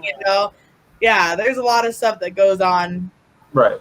And there's a difference between being interviewed and then it being the host, where you need to keep coming up with new content all the time. Especially when we're not interviewing a guest, which I feel like on the Unfiltered, some of our best episodes were when we were just kind of all talking together about a certain topic, or letting one topic flow into the next. Yeah. It's hard to keep that up, especially when you're doing, you could do 10, 15-minute videos and keep that up. When you're doing 2, 3, 4-hour podcasts, for one, it's draining. 2, it's hard to keep it up, and then it comes with backlash and criticism. Your other host is like 3 hours earlier, so he's like, "Oh yeah, let's do it at 7." We're like, "That's 10 o'clock for him." And then you're going for 4 hours. Yeah, it's like, all right, it's 2 a.m. Yeah. Or like I've pissed off a couple of people with opinions I've shared on the podcast, or mentors, people I look up to, where I'm like, man, is it even worth it to jeopardize these relationships? And but look, this is what I'm going to tell you. If someone's judging you just purely off your own opinion, that just means they have something wrong with themselves, as far as like an insecurity issue, or like you said, maybe maybe the shoe fits and you don't want to tell people you're wearing it. In my opinion, put that in the back of your mind. But dude, I've listened to you talk for at least a year. You're educated, you know what the fuck you're doing. I can tell you get fired up about these animals. If these people have an issue with your opinion, they can punch themselves in the face. Fuck them. Well, I appreciate you saying that. I mean it. And if you guys want to say something, like, you can come say it to my face. I won't have the conversation. I'll literally leave you on scene. Yeah. But when I see you, things are, we'll pick it back up. I'm sorry, Steven. I agree. Keep it up, and I think that's just a poor attitude to have about it. If someone has an opinion that I don't agree with, sometimes it's just, it's your opinion. I don't want to. Right, it's your opinion. Totally entitled to it, right? Obviously, and I don't want to say. Sometimes it's just, maybe I would consider an uneducated decision because I've never heard you talk about something that I'm like, you don't know what you're talking about, right? But I think there's a lot of people that have opinions that you could just tell that they're missing some part of knowledge somewhere, right? They might have a really great understanding, but there's one thing, and I think, it's easier to approach and be like, I totally understand what you're saying, but I guess that's why everyone calls me a bitch. I'm like, I totally get what you're saying, but here's why I disagree, and maybe I have my opinion and you have yours, and at that point you can decide. But I think contradictory opinions is always a place for education. Maybe you know something that I don't. Maybe I have this opinion because you knew something I didn't, and then you tell me and I'm like, oh yeah, you're right. Free handling is really fucking stupid. I shouldn't do it anymore, Or I can't keep a crocodile in my basement. Are you sure?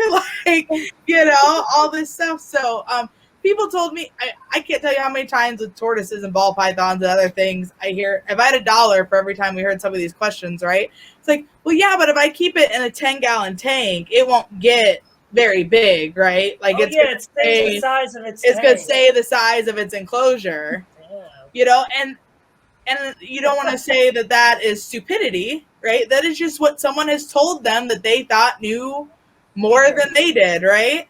And so I know lots of people are like, oh yeah, I'm just going to get a boa, and if I only feed it once a month and keep it in a 10-gallon tank, it won't get longer than 2 feet long, and and I have people that think they keep animals that way, and so that's obviously your opinion. You think you can keep a red tail or any kind of boa in a 10-gallon for, the majority of its life, but I disagree because that's not the way it works. Someone told you that, and they will grow bigger. So I think for people to take an opinion that you have said and just automatically you receive backlash, or for them to say, oh, well, whatever, that's your opinion, I don't want to be associated with you, or whatever the case may be. I think that there was a big opportunity that was missed there to, either share information or educate one or the other, or just learn more. And at the end of the day, if your opinions still differ, then you can decide what you want to do at that point, right? But I think it's sad that people automatically jump to hate, really, Yeah. For whatever reason in this world, everyone has the need to be the authority, need to be the expert, the need to be right. Like by nature of science, and just like, this what we do is it's science-ish, but it's very it has a basis in science. It's always changing. Yes. There's a reason why. There's a few reasons why, valid and not, but that taxonomy goes through such insane changes. Like there's some, I think it's like Reptile Database or something. It's some website that just has like the taxonomic history of thousands of species of reptiles. This was the classification in 1850. Mm-hmm. Boom, boom, boom, boom, up until current day, like where the taxonomy has changed like 20 times. Yeah. The reason for that is because the knowledge and the research and the information that's available is constantly changing. There's a reason why reptile keeping started off in glass tanks and whatever we could get, and now you guys both have state-of-the-art freedom breeder racks that I'm jealous of behind you. That it comes with time. It comes with time. Yeah. There's always just new innovations and new knowledge that becomes available, and for anybody to be set in their ways is just neglecting the true nature of what we're doing. Mm-hmm. That's not how this works. Yep. It's not static. It's not. There's not one answer to probably any question that one could ask in the whole context of the reptile world, so to speak. So for anybody to share an opinion as a fact at all, like what can you truly call a fact in anything we do here that doesn't have at least some gray area? But to where you're so stuck in your ways that when presented with new evidence, you don't even consider it. Yep. You're just part of the problem. Like that, Yeah, you are the What's the problem? And that's why I hate. That's why primarily I think Facebook is one of the bigger cancers in reptiles. Is just the format of Facebook. The format of that's why Instagram is better than Facebook.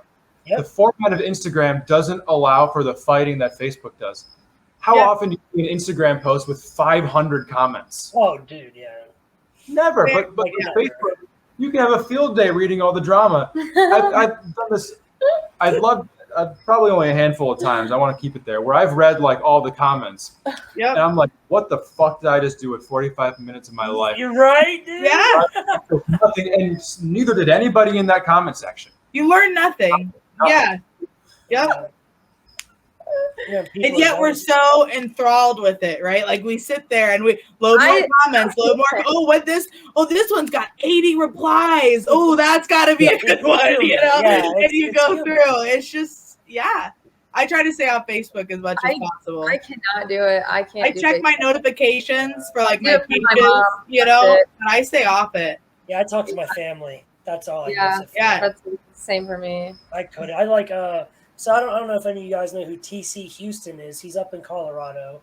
He's a big skink guy. Like he's a, Taliqua nerd, man. And he I think he starts off his video, every single video he posts for education. He always starts it off with, this is whatever his channel, like something Reptile Mountain TV or something. He's like, where your opinion simply isn't facts. Yeah. And I was like, hell yeah, dude. There you go. He's a zoologist. Like he knows what the fuck he's talking about. He's just a big Taliqua freak, and his channel focuses on Taliqua's everything. But yeah, it's so funny when he's like, this video is going to cover this, and it's going to educate you on this, and this is Reptile Mountain TV, where your opinion's just not fact. And I was like, hell yeah, man. But well, and we talk all the time, if it's not broke, don't fix it. Like you say, Nick and Abronia Alliance, like you might have copied his parameters and everything he's doing to a complete T, and he has a great season, and you guys maybe get a little bit, but not a lot, right? So, and there are different, things to consider in every different location or different facility. Brandon and I talk about this a lot. He's in Oklahoma. I'm in Northern Illinois. A lot of the things that we do are different just simply based off where we're located, like humidity down for him, like natural humidity is a big thing. I go through really dry, I go through dry periods, or I have to run a humidifier, and then it's supplement humidity instead of natural, or, maybe you live somewhere where it rains a whole lot, like you're in Washington or Oregon, where, they're always like pair up when there's a big storm, right? It's like, that's every other day, but and so maybe you got to change some things. So I think to say, like you said, that just because one person does it this way, everyone has to do it exactly this way. There are things that, as much as we try to control our facilities and our rooms, that are just kind of beyond our control. And there's just little tweaks that you have to make to every collection to get things to run smoothly, just like I got a lot of people, I use like the Husbandry Pro app. So I have all the nifty little like ID cards with the codes, and I like the system. It works for me. Yeah. Some people still do pen and paper. Some people use Excel. Some people use a different app, just little things that whatever, modifications you can tweak to make it run better for you, or different bedding options or different feeding options. I feed ASFs and rats. Brandon just feeds ASFs. For him to look at me and go, oh, because you don't feed everything ASFs, your ball pythons are fat and unhealthy, and that's just ludicrous, But there are people who are that extreme about things, it's crazy. So I think there's different things that work for every person, and just because that person isn't doing it exactly the way you're doing it doesn't mean what they're doing is wrong or bad for the animal. That's why you shouldn't believe everything you read on the internet. Oh my God, thank you. You should put your ball python in a 4x6 enclosure, and it will be as happy as it can possibly be. What is the standard cage size for a monitor? Well, they grow, so there is a point. Yeah, exactly. They start in a small one, then they go in a medium one, then they go in a big one, and then maybe a bigger one. I was for the like, rest sometimes they even go up to the next size, right? Oh yeah, dude. Yeah, and is my monitor going to be really nice or is it going to try to eat me? It depends on the day and it depends on the monitor, Oh yeah. We happen to get really lucky. Yeah. I love that. I mean, it does have a mouth, so yeah. Yeah. Hell yeah. I love that question. Does it bite? Especially with my monitors. I'm just like, I don't think I've actually ever been bit by my monitor, but if people come over and they're like, can I see him? And I'm like, yeah. And they're like, does he bite? I'm like, yeah, be fully prepared that there is a chance that this might bite you if you want to pet it. Like, he's never bit anyone before, but that doesn't mean you didn't just go eat something or that I had a buddy come over right after he got done fishing. He's like, can I play with your monitor? I was like, no. Because I prefer not to know. Like, he's already following you around, very food responsive. I'm like, you smell like fish and frog and who God knows what else, and he thinks that smells pretty cool. So let's not. But yeah, it's crazy that the misinformation that is out there. My gosh, I felt like I was bugging the crap out of Steven when I was asking him about the Abronia stuff. Thank God I had known about Abronia Alliance to begin with. There is 10,000 different ways to keep an Abronia with a 5-minute Google search that you can find. And it is, anywhere from, they can't be above 60 degrees to they need a hot spot of 120. And it's like, don't think any of those are right. Yeah. Yeah. So, cross-check things you read with people that are already doing it. Yes. Yeah. That's actually a photo that Steven took for me that I stole, but it was such a good photo of that boy. I couldn't pass it up. That's a good photo for sure. I know. I was like, I can't get a better one. They're doing great, by the way. The female scared the crap out of me because I hadn't seen her since mid to late last week. I hadn't seen her, and so I was like, man, where is she? And I was digging around in her enclosure, and I took her cork bark out and looked, could not find her anywhere. And so I'm digging through the substrate, and then all of a sudden she shoots out, and I'm like, you little. I spent 45 minutes trying to find her this morning, and I started, don't believe that is very pretty. I love it. I spent 45 minutes freaking out trying to find her, and I was trying not to disrupt too much, right? So the first 20 minutes, I was real gentle, just look around. The last 10 minutes, I was like, I'm going to tear everything out of this cake. I was looking for holes in the screen, like anything, but she was in there. She was just hiding out. Yeah. I just told Kyle, I'm going to make a chart, and we're just going to start putting a date when we see them out. So I'm like, because I want to make sure I see them at least every week, just to make sure that I'm seeing them, they're out. But I've got so much in there for them now that they're loving it. They just chill out in their cork bark tubes, and I can't see what's going on. And I'm getting on a stool with a flashlight and trying to look down in there every 5 or 6 days to make sure they're actually still in there and they're eating and all that. But they're a lot of fun. I just am in love with them so far. But she gave me a little bit of a worry today because I have not been able to not find them. I just love that. That is so fucking good. Stop the money. Yep. That thing is so damn cute. Beautiful, all right. God bless. I'll tell you, man, Abronias are some of the most gorgeous species I ever seen. Seriously, I love them. Yeah, and just the variability of the complex too is fascinating. It's, color pattern, scalation, body structure. So since we're on Abronias and we showed a couple pictures, you said they're declining in the wild. You want to talk a little bit about specifically that species, maybe where it's from? You already talked about human encroachment on the territory and destruction of its natural habitat and things like that. So if you want to go further into that, man, I'd love to hear about it. Seriously. Maybe Carl's. So right now, I believe there are 24 recognized species of Abronia. There's been a few added in the last couple of years. Primarily, they're found in Mexico and Guatemala. There's also a species in Honduras, and I think one other country that's slipping my mind right now.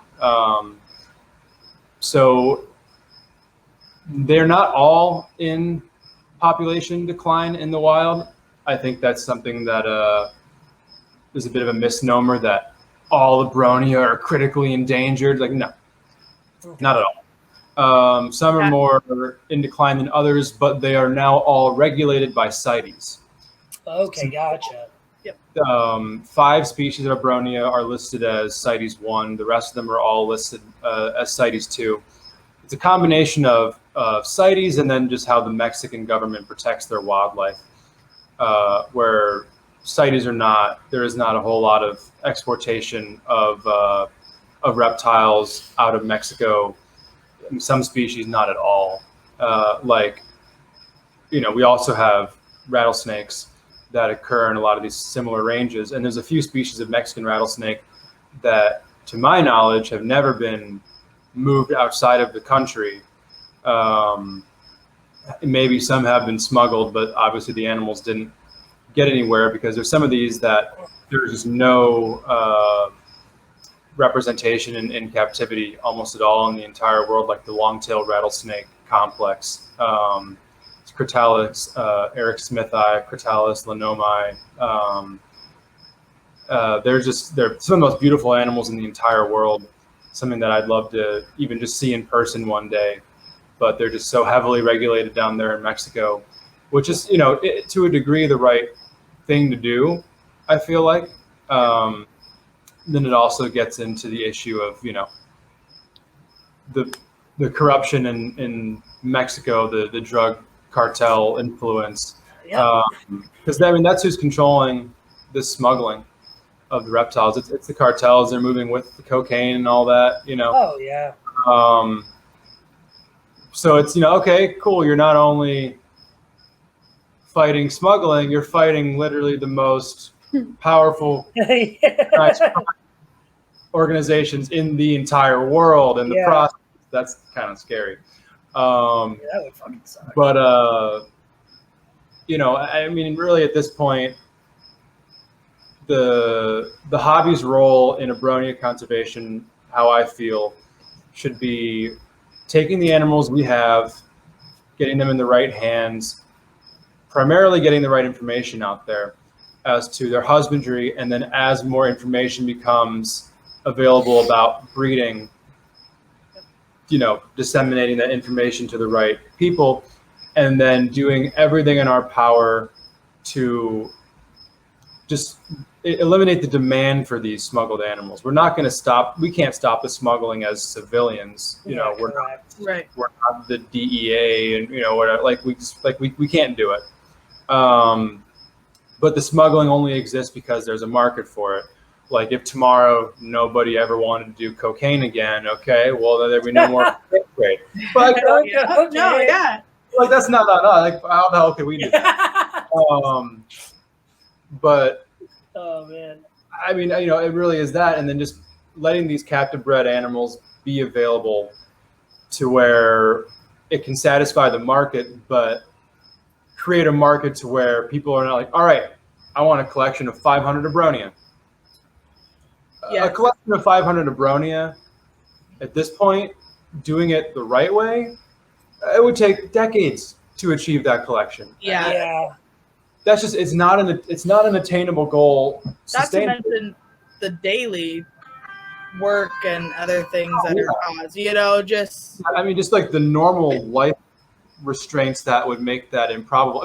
500 ball pythons versus 500 Abronia. Oh Jesus, man! Night and day different. I think I spend almost as much time, except on my major cleaning days, in with my 4 Abronias, then coming in here and just looking through tubs and it just they're different.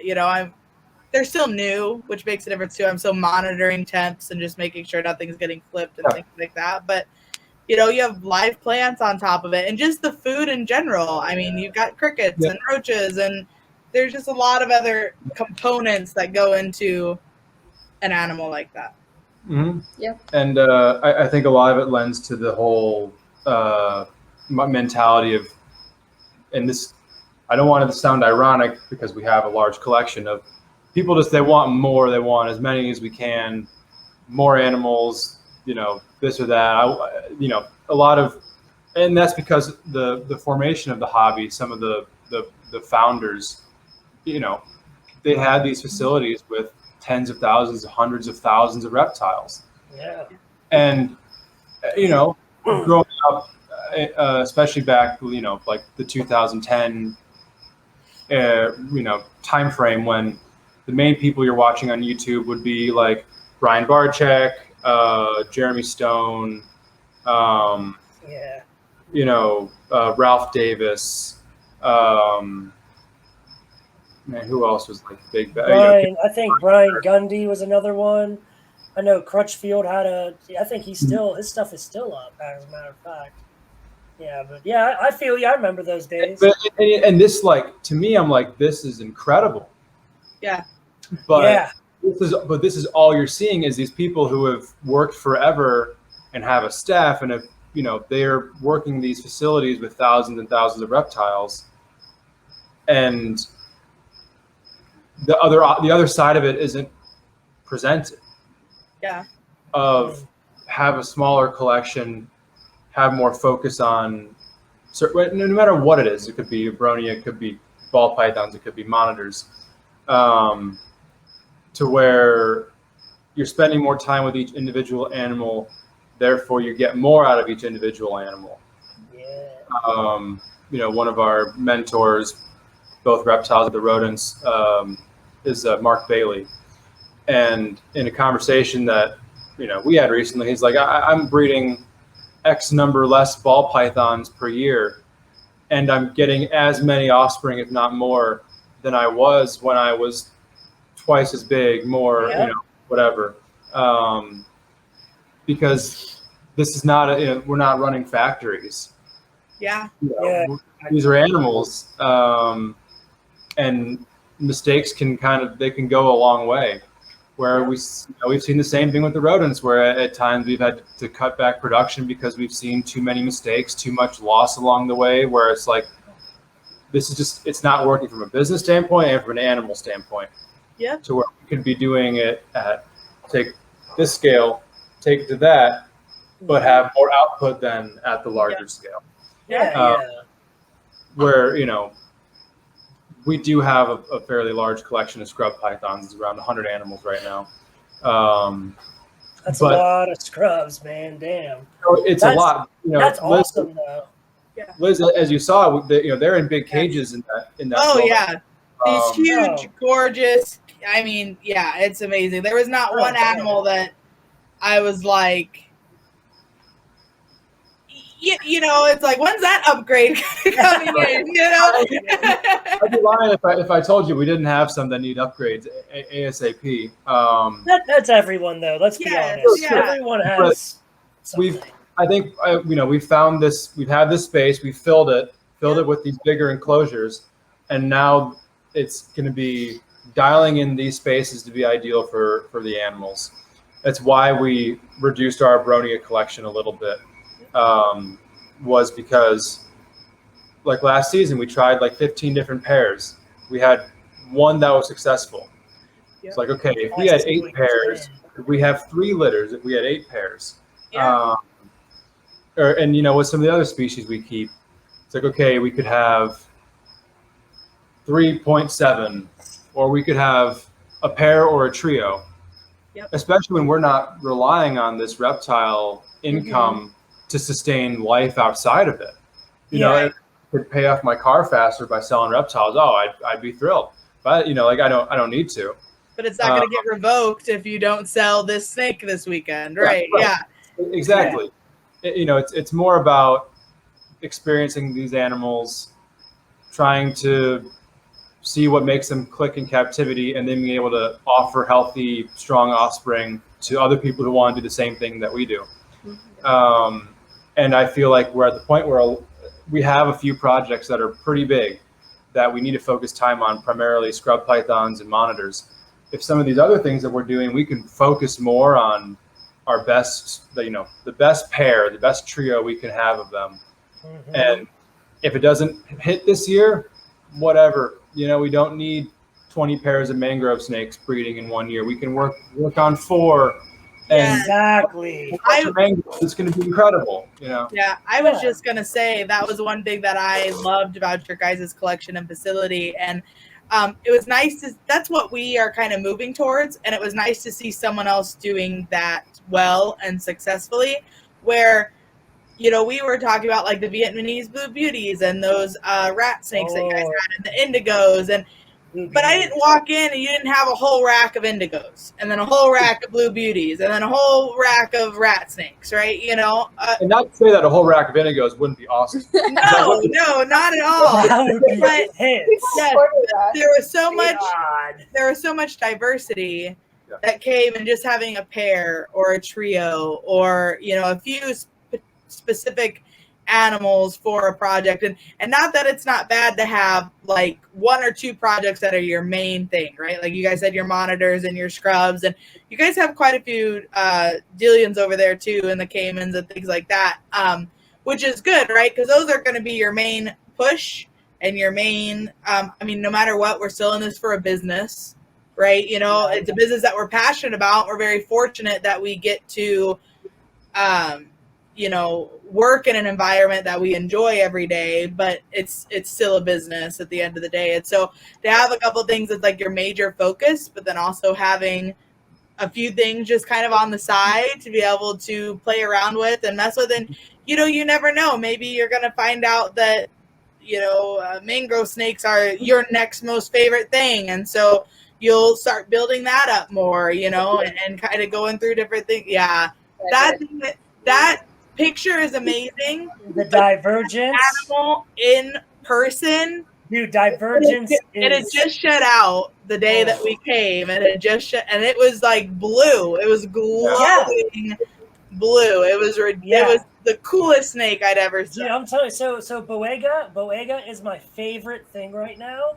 Yeah, and I love Cyanea, Jamesecta, and Divergence. They are. And of course, everyone loves Melanota. Okay, hold on, Steven. I'm like, hold on. I'm gonna stop screen sharing. Liz, how do you make that one the biggest? I got it. Okay. Yeah. Oh my god. That animal is just amazing, and I love so much. Brandon has been talking to me about Boegas forever now. I'm a Boega nerd, bro. He's been just talking about all the different kinds and style, all the different species, and he got his first one and showed it to me at Arlington. I'm like, yeah, dude, they're cool. Like, don't get me wrong, they're a black and yellow snake. How can you not love it? They're awesome. But I saw that thing and I was like, everyone loves Divergence. Yeah, I'm like, I may not ever breed Boegas. I might at some point, right? But it's not something I have on my list. I know you will. I will own a Divergent, like just to own it, because they are so cool in person. Yeah, I'm trying to get Cyanea and Divergence. Those are my next 2. Oh yeah. You're a big girl. Oh yeah. I'll put you on solo again there. See, there you go. Look at you, bro. Oh. She's like probably a solid 5 foot. Oh yeah. No, she's a proven breeder. Yeah, she's perfect. She looks literally perfect. That's exactly what your mangrove should look like as far as your healthy body condition, a healthy size. That temperament on that thing is extremely good as well. Oh, I don't need this hook at all. She's got a hold of it. I can see. Yeah, force a habit. Yeah, I feel you. I keep it next to me, but I use the hook getting it out, but after that, I'm just hands on. Oh, sure. Yeah, but that thing is, God, guys, I wasn't kidding when I said I was going to leave my money at your place and leave with something. I know I wasn't joking to begin with, but I might bring more money with me than I thought.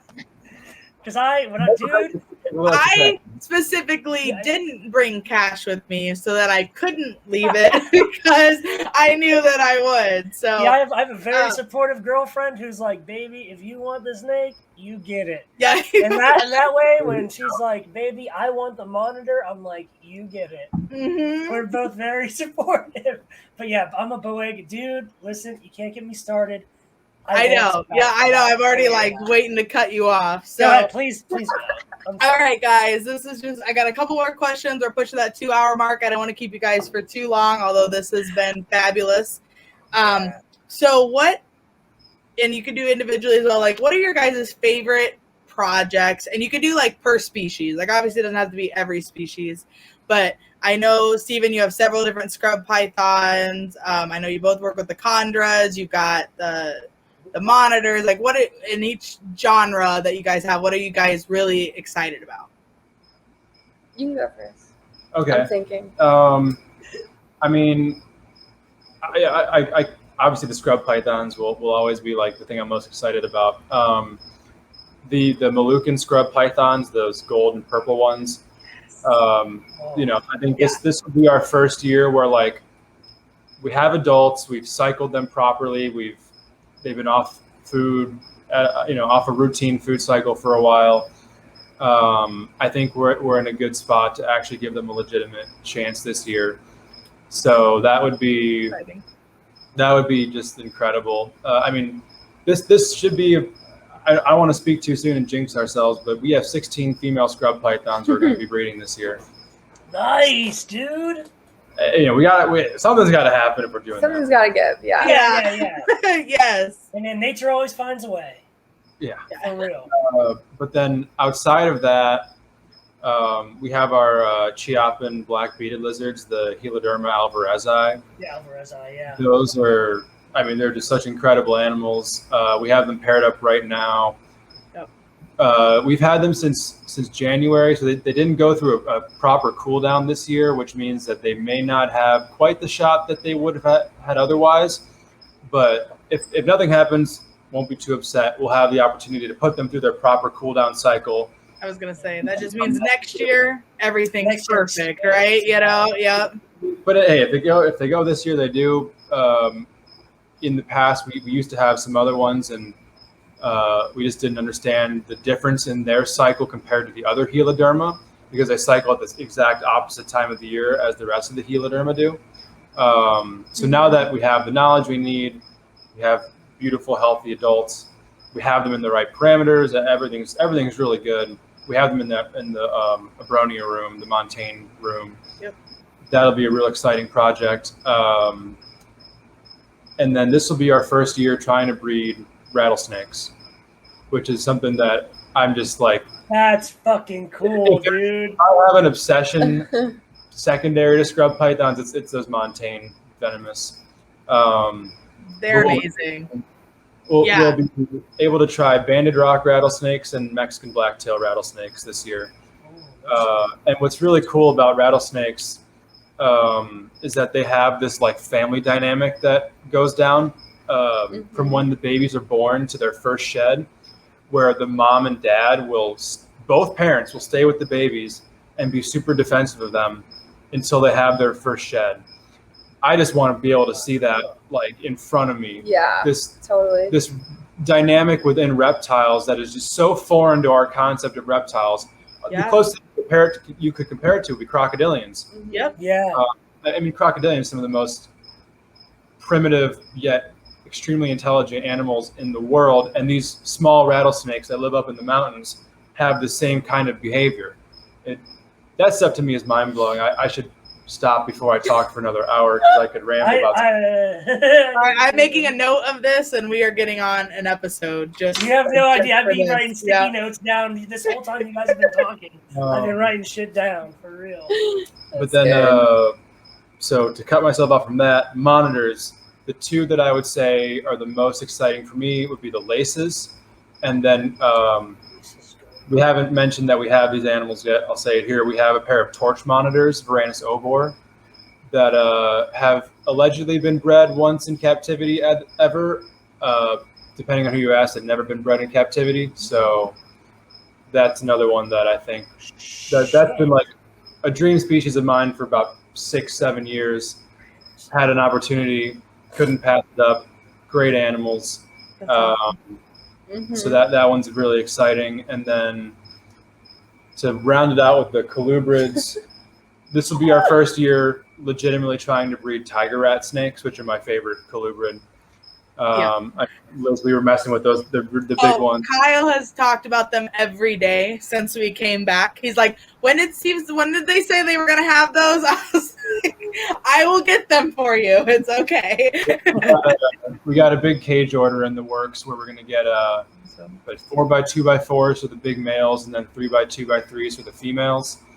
Where we have a trio of the South Americans and 2.4 of the Mexicans adults. So nice. Colubrid wise, that's what I'm really about for this breeding season. We'll be breeding the tiger rats. That's awesome. Dude. Definitely worth the top spot there. Although hell yeah. Like, the indigos too are, I mean, they're just, everyone likes indigos. Yeah. They're cool. Yes. They're so different. Like, and then, dude, you don't see Obor, like Varanus Obor. That's like with the blushed out face, right? Mm-hmm. It almost looks fully melanistic, right? It's very dark. Yeah, so there's a few different localities of them. The ones that get that torch red look, to my knowledge, aren't in captivity at all. Okay. I would assume maybe some people over in Indonesia have them. This is a different locality. They have a slightly paler head. They look like a Melinus that like you went to brightness and you took it almost all the way to the bottom. It's just that's a good way to say it. Yeah. Melinus monitor that stays smaller. So ours are adults and they're like maybe about 3 foot long, snout to tip of tail. Because you guys had those there when we were over, right? They were, okay. They're in the monitor room. They're right next to the laces. The laces, that's what I thought. You don't see them. Like I almost never see them anywhere. I've been paying pretty close attention to the monitor market for the last like probably 6-7 years. I've seen them. I've seen babies or like juveniles once. I think at one animal, and then this pair that we bought. Yeah, like I know it. I know exactly what monitor species you're talking about. Yeah, I've never seen it in person, only in photos. And I think even in a video, I did watch a necropsy of one, but I've still never seen one in person ever. Yeah. That's so. Man, you better hold everything back. Shit.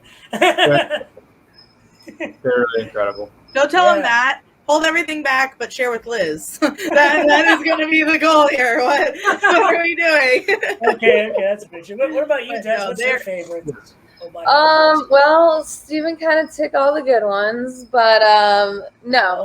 We've tried our emerald tree boas now 2 years in a row.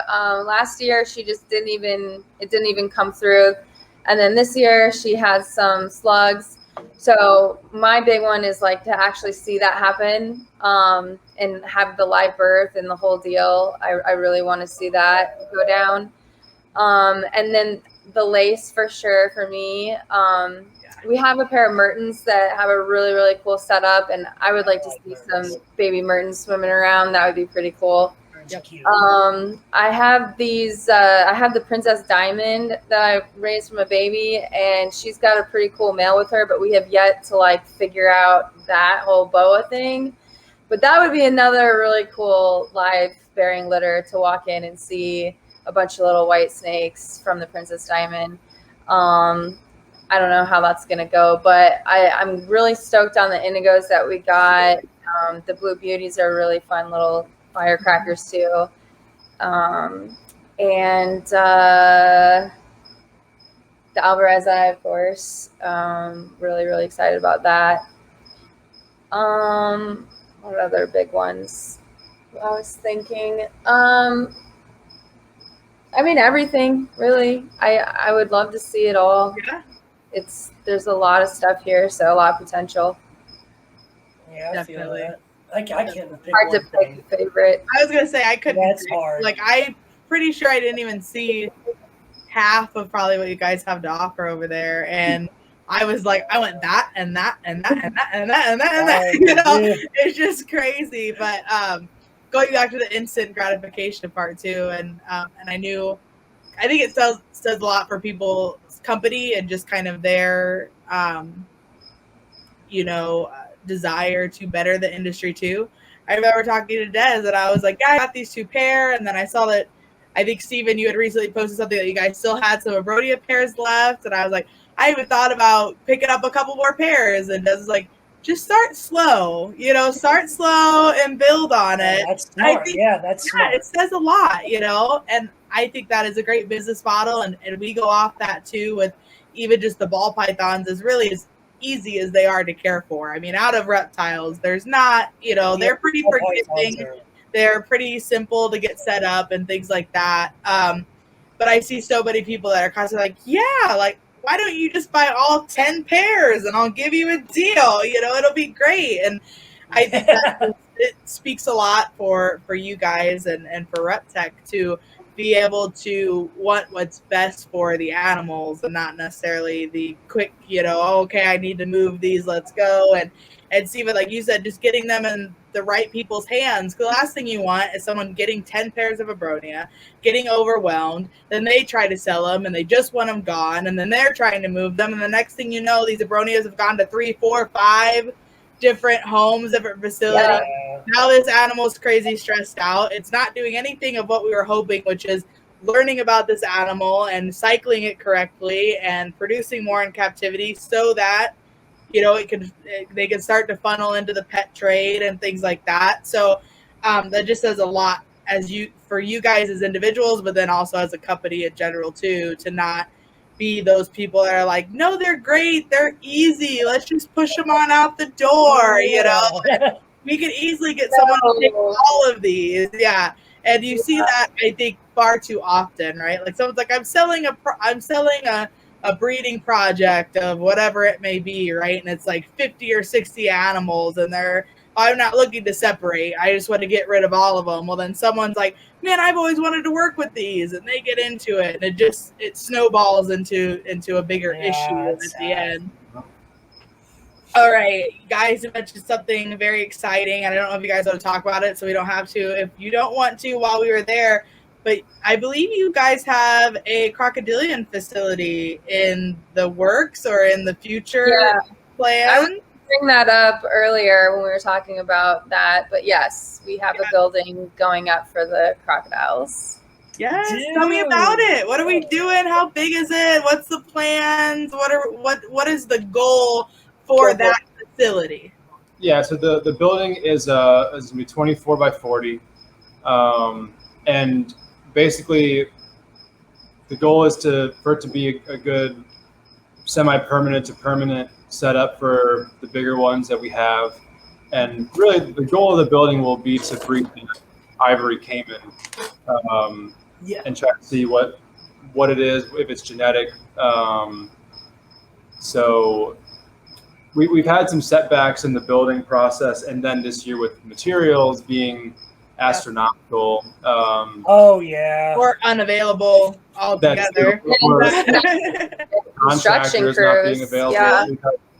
We've had problem after problem, but we're slowly getting to it to where that would be, the goal of that building will be to breed that caiman, and then for everything else, just give them as best of a space as possible, or for our Moralettes crocodiles as well, try to breed those. They're getting about to that age, so that's what we're trying to do. It only costs $40,000. Send us your donations. Yeah, right. Not even kidding. I know. Yeah, for sure. I want to hug you both so hard for giving those a whole building to breed in. I love you guys for that. I really do. I can't tell you how much sketchy, fucked up shit I've seen for people trying to do it the wrong way, over the years in the past.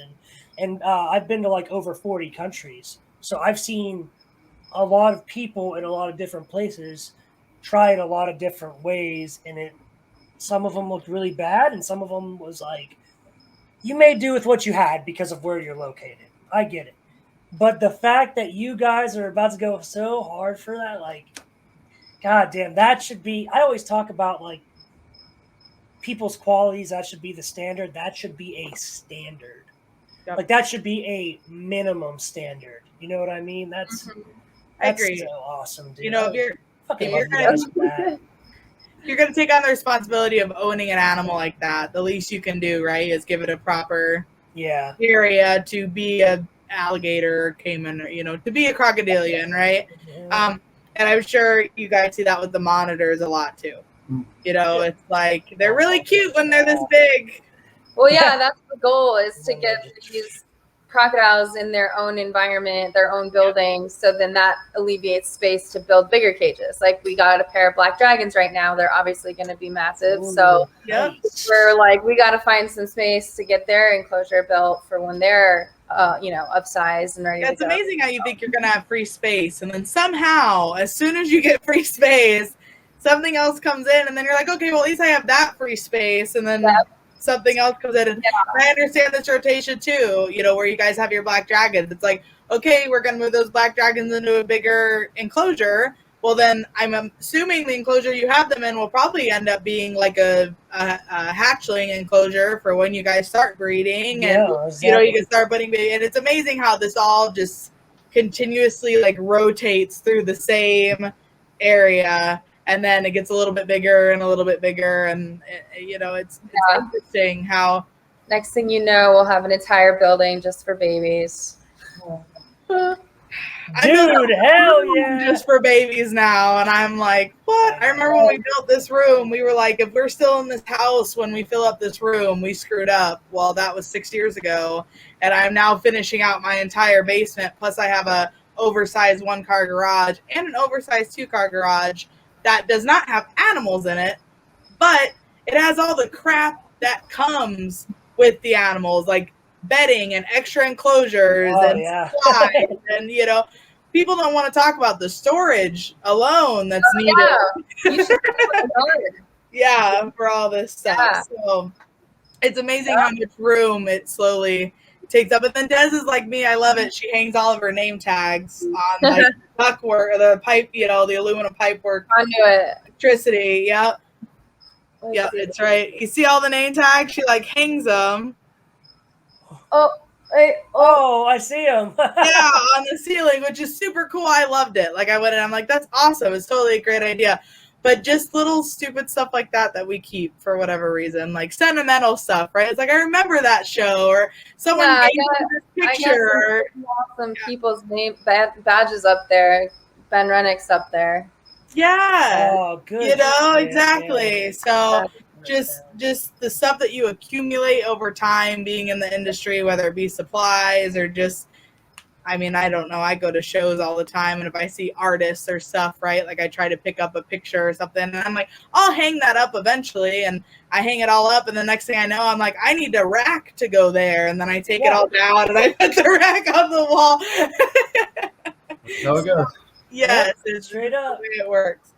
All right, that was all we had for you guys today, except, Steven, I am giving you 15 minutes to talk about scrubs. Go.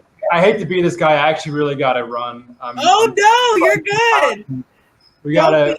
We'll do part 2 on scrubs. Yes, so. please, let's do. Absolutely. All right, perfect. Well, thank you guys so much. We kept it. Yeah, we'll see you guys later, and I appreciate your time. We'll be in contact, and everyone. Oh yeah, Desiree and Steven. We'll have you guys on to get more in depth. And appreciate your guys' time so much. Thanks, guys. Yep. Bye. All right. That was awesome. We're still recording. Yep. Just do a little out. Perfect. Thank you, everyone that wanted to tune in and is watching this after. We pre-recorded this episode so that we could work around Desiree and Steven's channel. If you guys want any specific episodes about anything we talked about today, different species, business, whatever, please drop it in the comments. We would love to hear about it. We're going to be starting up a few different series with some different people in the industry and breeders to just be able to go more in depth. And those will also be pre-recorded, and they're going to range anywhere from, 20-minute episodes to probably around an hour. We want to try to keep them short and sweet and just really focus on what the topic is and what needs to be focused on in that video, and hopefully bring you guys a lot of more in-depth and educational content. Yeah, with a lot of good personality, right? Like Carl. Yeah, definitely. And if you guys don't know who Conservation Carl is, go and follow the Unfiltered Reptile podcast. You'll get some great info there. It has Desiree, it has Stephen Cush, it has MJ. Yes. They do fantastic. And again, shout out to MJ. Go follow MJ's Exotic Cartel on with an A on Instagram, and the snake trap sessions. Got to go watch the snake trap, son. 'Cause that's the shit. As he says, the coolest reptile podcast in the world. And I'll be putting links down and below for Unfiltered and where you can find Steven and Desiree and Cold Blooded and all that fun stuff. So we'll be airing this a little later today, and we appreciate everyone for stopping by. Yep. See you next week, nerds. Bye.